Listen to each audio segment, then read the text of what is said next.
Assalamualaikum warahmatullahi wabarakatuh.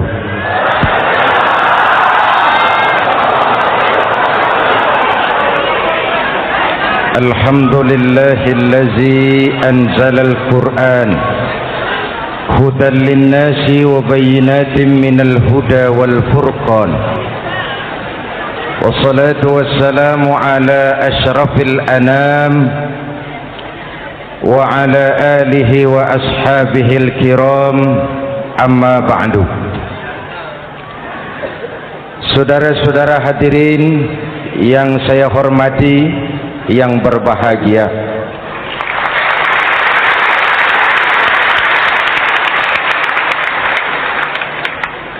kali ini dalam suasana memperingati nuzulul Quran, setiap penganut agama mempunyai kitab-kitab yang suci atau dianggap sebagai suci. Semua agama. Orang Nasrani punya kitab Injil, orang Yahudi punya kitab Taurat, orang Hindu punya kitab Weda, orang Buddha punya kitab Tripitaka,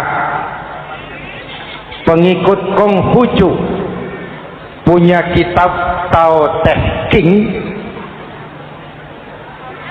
orang Majusi pengikut Zoroaster punya kitab Zen Avesta, orang kebatinan punya kitab Serat Centani, Hidayat Jati atau Darmo Gandul.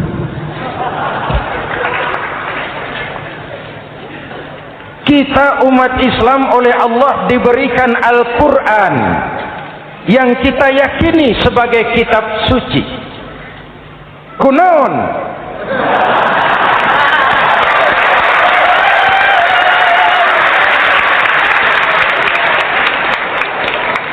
Apa kunaon itu? Kenapa sih kita yakin Quran itu kitab suci? Pertama, ajarannya sesuai dengan fitrah manusia. Suatu kitab dinamakan suci kalau konsep ajarannya sesuai dengan fitrah. Contoh, ini laki-laki ini seneng nggak sama perempuan? Normal. Kalau nggak seneng saya ragu-ragu. Perempuan seneng nggak sama laki-laki?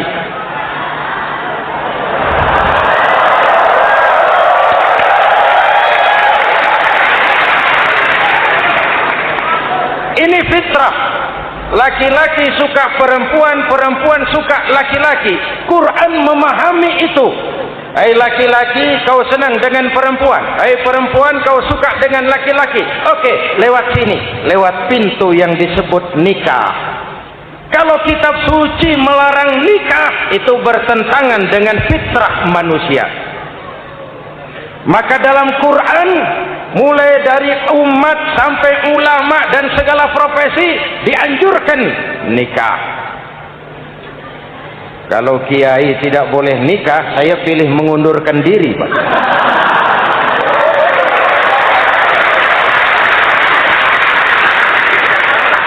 Itu bertentangan dengan fitrah.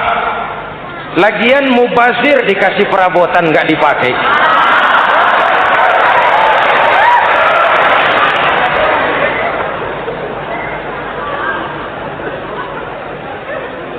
Fitrah.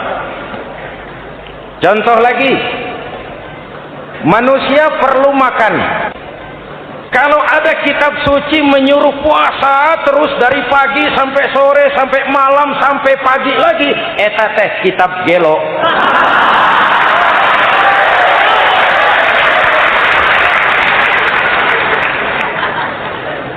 Quran sesuai dengan fitrah. Puasa mulai dari imsak sampai datang waktu maghrib.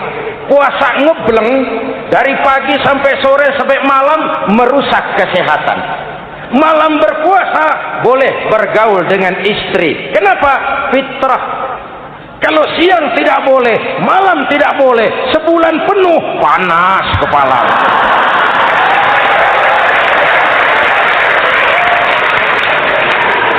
Rontok rambut. Hadirin yang saya hormati, itu yang pertama. Yang kedua, kita yakini Quran sebagai kitab suci karena isinya tidak saling bertentangan, konsekuen, konsisten. Kalau ada satu kitab, di satu ayat mengajarkan Tuhan Esa, di lain ayat mengajarkan tiga, liar itu mah. Bagaimana kitab suci isinya paradoks? Bagaimana kitab suci isinya saling bertentangan? Di ayat manapun sekali Quran berkata Allah itu Esa, selamanya Esa. Isinya tidak saling bertentangan. Lalu yang ketiga, kita yakini Quran kitab suci karena dia bersih dari intervensi manusiawi. Sejak turunnya Al-Quran menantang, jikalau kamu ragu terhadap Quran yang kami turunkan kepada hamba kami Muhammad, kamu anggap itu cuma bikinan Muhammad. Kalau Muhammad bisa, kamu tentu bisa. Baik, bikin satu surah semacam Al-Quran. 14 abad yang lalu tantangan ini turun dan sampai malam ini belum terjawabkan. Pak, barangkali tidak ada yang mau coba. Banyak. Antara lain Musailamah Al-Kazzab. Dia mencoba membuat menandingi Al-Quran. Dia buat satu surah namanya surah Al-Fil. Bunyinya begini, bikinan Musailamah. Al-Fil, wa mal-fil, wa ma adraka mal-fil, lahu khurtumun tawil, wa lahu zail. Sudah berbentuk syair. Isinya apa? Al-Fil, gajah. Wa mal-fil, apakah gajah itu? Wa ma adraka mal-fil, tahukah kamu apa itu gajah? Lahu khurtumun tawil, dia punya belalai panjang. Wa lahu zail, dan dia punya ekor. Enggak usah turun ayat begituan, orang tahu.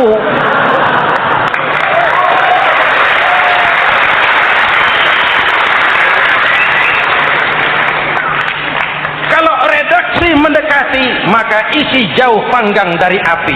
Kitab suci bersih dari campur tangan manusiawi. Maka Al-Quran, ke bahasa apapun dia diterjemahkan, naskah aslinya tetap ikut. Dia boleh diterjemahkan ke bahasa Sunda, bahasa Jawa, bahasa Padang, bahasa Inggris, bahasa Jerman, bahasa Belanda, naskah aslinya tetap ada. Kenapa? Bahasa ke bahasa perbedaannya sering frontal. Kalau dari gelas menjadi gelas, eta mah caket. Dari lamp menjadi lampu, itu masih serumpun. Tapi cokot Sunda dengan cokot Jawa itu jauh bedanya. Atos Sunda dengan atos Jawa itu jauh. Ulama Sunda sama ulama Jawa nggak pernah akur kalimat atos ini.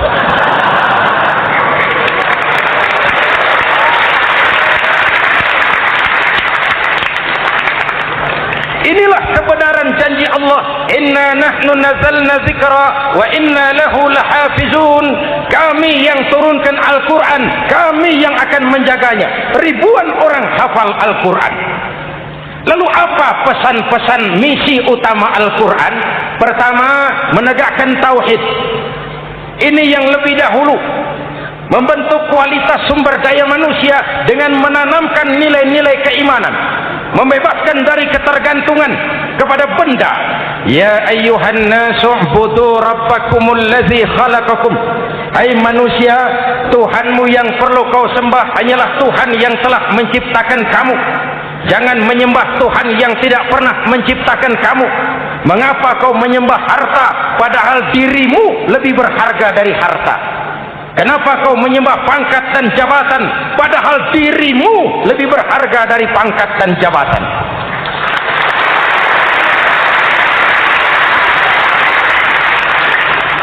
Diajak rasio berpikir, Tuhanmu yang perlu kau sembah hanyalah Tuhan yang menciptakan kamu. Dan Tuhan yang menciptakan kamu itu Tuhan yang lam yalid walam yulad, yang laisa kamislihi syai'un, dan itulah Allah Subhanahu wa taala. Ayo orang teh, ayeuna teh. Boleh pakai teh? Ayeuna teh, kita teh. Kalau kepada syirik jali, syirik yang terang-terangan, insya Allah tidak. Nyata-nyata menyembah berhala, tidak. Nyata-nyata menyembah pohon, tidak. Nyata-nyata berkeyakinan Tuhan lebih dari satu, tidak. Tapi kita sering terjebak pada syirik kecil, syirik khafi, syirik yang tersamar. Saya sejak pakai cincin ini, jangankan anak gadis, nenek-nenek ngelihat saya cincin. Jangankan anak gadis, nenek-nenek lihat saya lemes cincin. Ini saya sejak ada perkutut di rumah ini dagang lancar perkutut. Ini Ramadan, bulan penempaan nilai-nilai keimanan. Misi utama Quran menegakkan tauhid, memerangi kemusyrikan, membebaskan manusia dari ketergantungan kepada benda. Dari situ kualitas sumber daya manusia dimulai. Saya sering mengungkapkan selama ini sistem pendidikan kita cuma mengisi otak, bukan membentuk watak. Otak diisi segala macam ilmu, tapi hati kosong, agama rapuh, akhirnya moral rendah. Muncul manusia-manusia yang pintar, cuma sayang tidak benar. Indonesia kita bangkrut, Indonesia kita terpuruk, Indonesia kita sakit sekarang ini, kan ulahnya orang-orang yang pintar tapi tidak benar.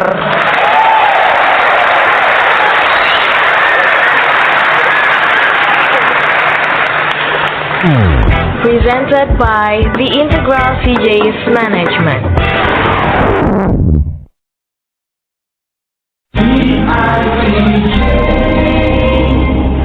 Dan kalau saya bicara kayak begini, ini bukan pidato politik, ini nurani politik naon kadut.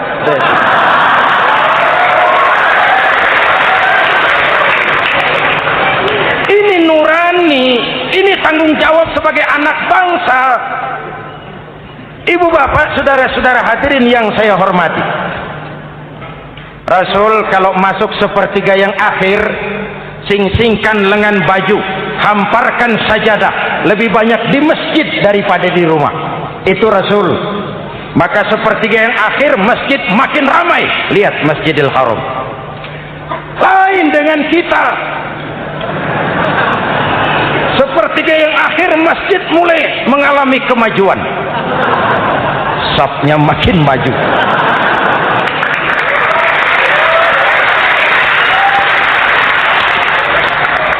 Pasar ramai, terminal beludak.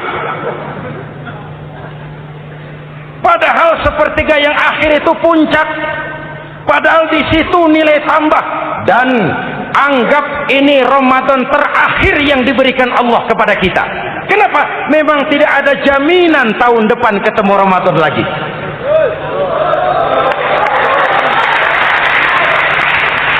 Anggap ini Ramadan terakhir yang diberikan Allah kepada kita. Tidak ada jaminan tahun depan Ramadan akan ketemu lagi. Tidak ada jaminan. Manfaatkan peluang ini untuk melakukan pemutihan. Semua kita melakukan introspeksi.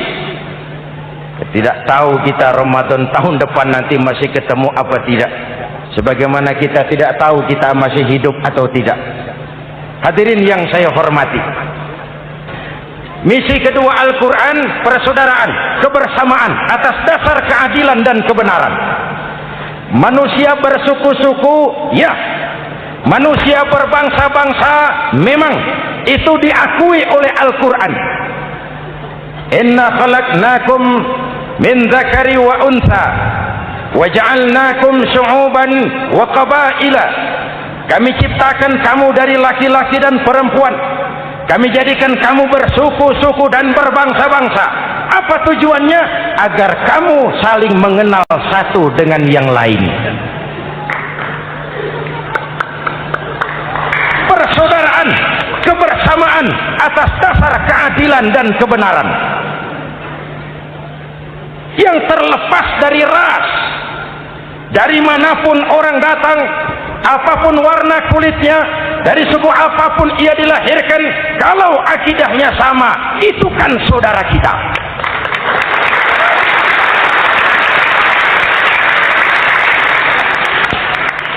Seperti di masjid, kita tidak peduli dari mana kita datang. Yang datang dari kidul, madhab ngulon mang. Yang datang dari sebelah lor, madhab ngulon mang. Yang datang dari sebelah wetan, madhab kulon mang. Yang datang dari kulon, madhab ngulon. Bukan soal dari mana kau datang, tapi satu arah menghadapmu. Kau mau Betawi, mau Sunda, mau Jawa, mau Padang, mau Aceh, mau Batak, mau Ambon, kita satu nusa, satu bangsa, satu bahasa. Marilah kita jadi lem perekat buat lingkungan kita di saat keutuhan kita sebagai bangsa sedang dalam ujian berat. Semangat kebersamaan atas dasar keadilan. Tidak ada mayoritas menekan minoritas. Umat Islam itu kalau besar, dia mampu melindungi yang kecil. Kalau kecil, dia bisa menjaga diri. Tiap solat Jumat khatib berpesan pada akhir khutbah kedua, innallaha ya'muru bil adli wal ihsan. Innallaha ya'muru bil adli wal ihsan. Allah memerintahkan kamu menegakkan keadilan dengan argumen, bukan dengan sentimen. Mengajak, bukan mengejek. Merangkul, tidak untuk tujuan memukul. Kalau sebagai bangsa kita utuh, kompak dan bersatu, saya yakin kita akan bisa mengatasi kesulitan-kesulitan sekarang ini.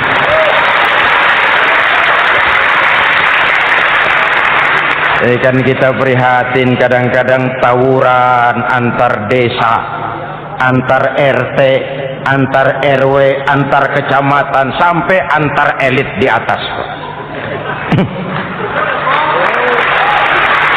Makanya saya ulang lagi pesan ini. Kalau elit di atas tawuran, jadilah penonton yang baik. Saudara-saudara kaum muslimin yang saya cintai, kita prihatin. Kita seakan tercabut dari akar budaya kita sebagai bangsa. Kenapa kita yang berfalsafahkan Pancasila? Kenapa kita yang berketuhanan yang Maha Esa tiba-tiba jadi beringas dan brutal? Ada maling ayam ketangkap, disiram bensin, dibakar hidup-hidup. Kok kita bisa begitu? Street justice, pengadilan jalanan mulai tegak. Iyalah kita tidak puas dengan kerja aparat kita, tapi jangan main hakim sendiri. Ini negara, bukan hutan.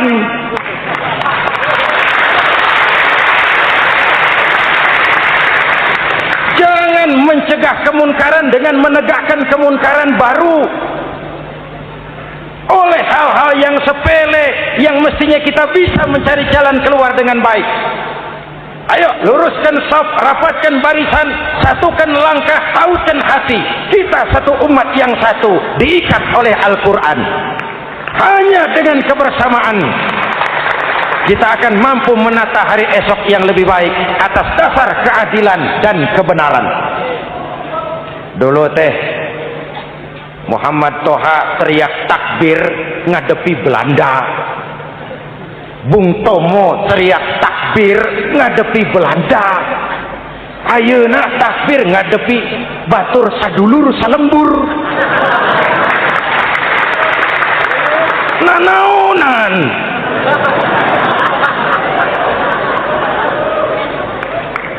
Bung Tomo teriak takbir, Muhammad Toha teriak takbir. Yang dihadapi jelas penjajah Belanda. Kita ngadepi saudara sendiri, Allahu Akbar, yang sana teriak Allahu Akbar, setan tepuk tangan di tengah.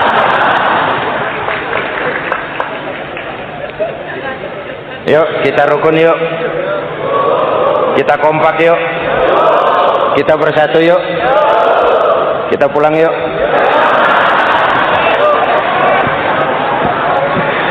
Ini misi kedua. Misi yang ketiga, Al-Quran membebaskan manusia dari gaya hidup sekuler. Quran mengingatkan, awas bung, ada hidup sesudah mati, ada akhirat sesudah dunia. Lebih untung orang yang percaya akhirat daripada yang tidak. Paling tidak hidupnya normatif. Contoh, saudara yakin akhirat ada, lalu saudara hidup baik-baik, menjauhi yang munkar, meninggalkan yang haram, saudara sujud, puasa, jihad, lalu saudara mati. Setelah mati ternyata akhirat tidak ada ruginya. Paling kurang kita sudah dicatat sebagai orang baik. Sebaliknya, saudara tidak percaya sama akhirat, lalu hidup seenaknya, judi, mabuk, zina, nipu orang, korupsi, tenggelam dalam kemunkaran, lalu mati. Setelah mati ternyata akhirat ada. Baik, kemana anjen? Lebih untung orang yang percaya akhirat ketimbang yang tidak. Hidupnya ada rem. Iya Pak, saya kepengen banyak uang, tapi kalau main judi nanti di akhirat bagaimana? Iya, saya kepengen jadi orang kaya, tapi kalau korupsi, nipu orang, buka peternakan tuyul, nanti di akhirat bagaimana? Gaya hidup yang berkeseimbangan. Ada hidup sesudah mati dan ada akhirat sesudah dunia. Yang keempat, Quran membebaskan manusia dari belenggu kebodohan. Quran ayat yang pertama turun sudah berkata, Iqra, baca, kamu jangan jadi bodoh. Kebodohan menimbulkan kemiskinan, kemiskinan mendekatkan kepada kekufuran. Yang kelima, ini kado buat ibu-ibu, Quran mengangkat harkat, derajat dan martabat kaum wanita. Sebelum Quran turun, sebelum Islam datang, nasib wanita sangat menyedihkan. Dilahirkan hanya untuk melahirkan. Kalaupun berperan, peranannya tidak lebih segitiga. Dapur, sumur, kasur. Kasur, sumur, dapur. Dapur, sumur, kasur. Wanita dilecehkan, sekadar alat pemuas nafsu. Datang Islam, Rasul terenyuh, An-nisa imadul bilad. Wanita adalah tiangnya negara. Jikalau baik wanita, baik negara. Jikalau rusak wanita, hancur negara. Karena wanita, negara jaya. Betul? Karena wanita, negara hancur. Betul? Maka wanita adalah bidadari yang kadang-kadang setan. Kadang-kadang.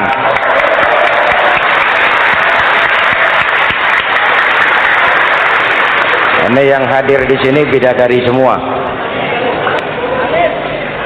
Ibu bapak, saudara-saudara hadirin yang saya hormati.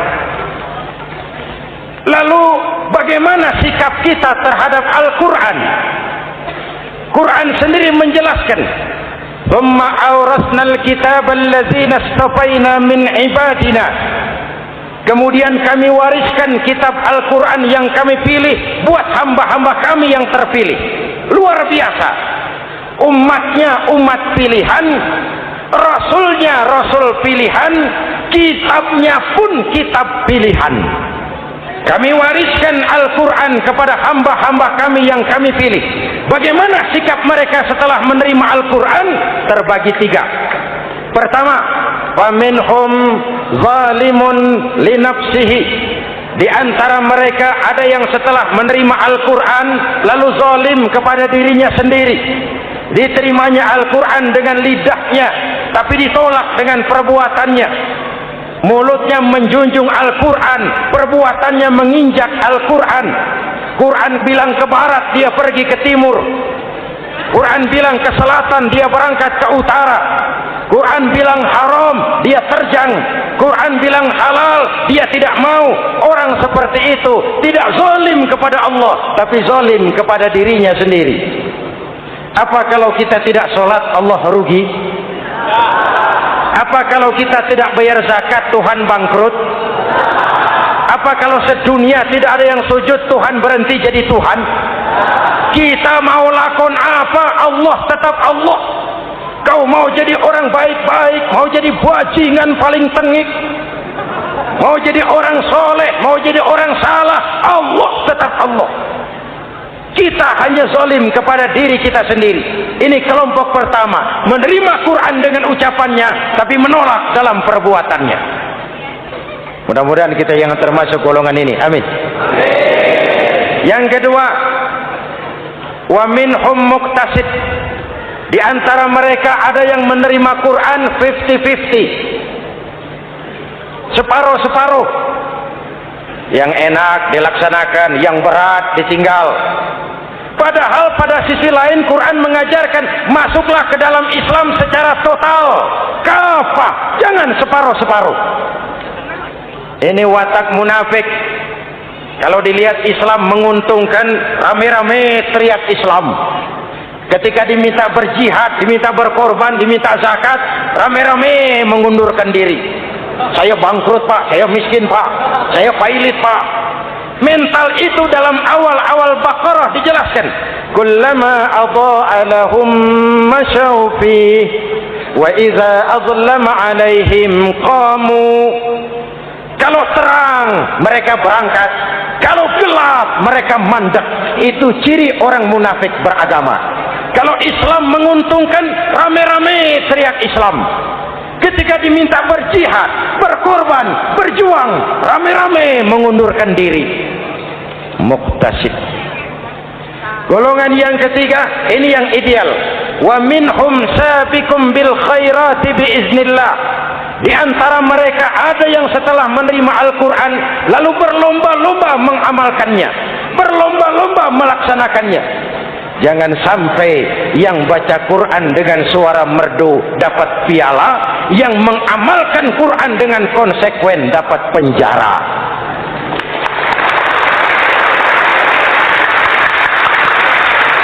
Itu ironi, itu menyedihkan, itu memilukan, dan itu memalukan.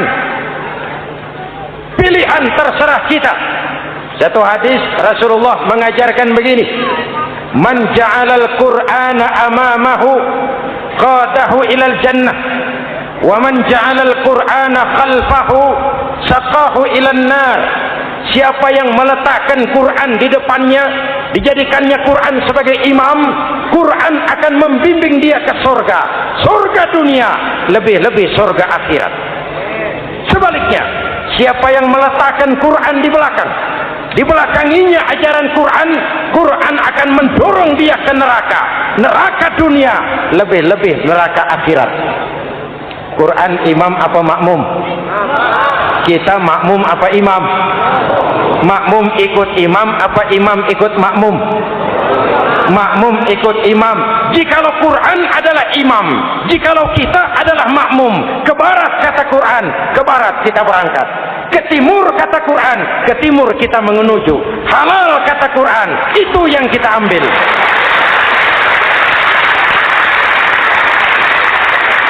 Mari kita jadikan Ramadan sebagai bulan di mana sedikit demi sedikit kita berupaya kembali menjadi generasi yang Qurani.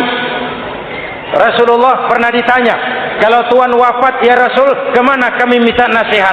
Aku tinggalkan kamu dua nasihat. Satu yang diam saja, satu yang bisa bicara. Yang bisa bicara apa ya Rasul? Al-Quran.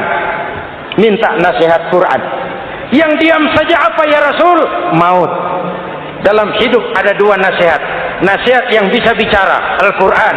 Nasihat yang diam saja, maut. Mau dagang, minta nasihat Quran. Mau bertetangga, minta nasihat Quran. Itu nasihat. Nasihat yang kedua, diam saja, tahu-tahu datang maut. Makanya anggap ini Ramadan terakhir yang diberikan Allah kepada kita, karena tahun depan tidak ada jaminan kita bertemu Ramadan. Manfaatkan 10 yang akhir untuk meningkatkan nilai ibadah kita kepada Allah Subhanahu wa taala. Hadirin, kita sudah mendekati akhir, saya akan baca doa. Mari kita Fatihah. Semoga kita semua dalam perlindungan Allah.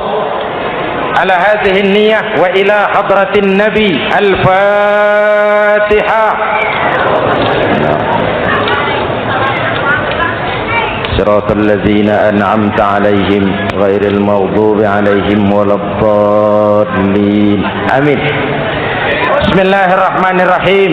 Rabbana atina fid dunya hasanah wa fil akhirati hasanah wa qina adzabannar.